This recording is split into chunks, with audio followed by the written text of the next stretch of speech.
1966లో Botswana independent అయినప్పుడు world experts prediction ఏంటో తెలుసా? This too will be a failed African country. ఎందుకు? Because అక్కడ ఉండేది desert land, infrastructure almost zero and extreme poverty. కొన్నేళ్ల తర్వాత అక్కడ ఒక సర్ప్రైజింగ్ డిస్కవరీ జరిగింది. అందులో డైమండ్స్ పడ్డాయి.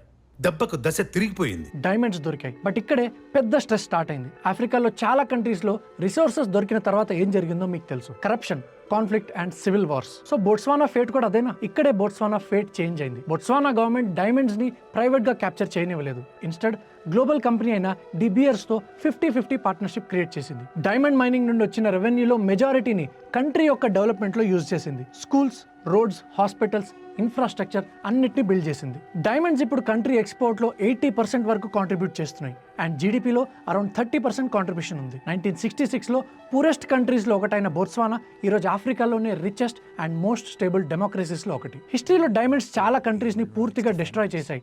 బట్ బోట్స్వానాలో మాత్రం డైమండ్స్ డెవలప్మెంట్ కి ఫ్యూల్ అయింది. సో న్యాచురల్ రిసోర్సెస్ ఉండడం ఒక బ్లెస్సింగా లేదా ఒక శాపమా? మీ ఒపీనియన్ కమెంట్స్ లో తెలియజేయండి. Thank you.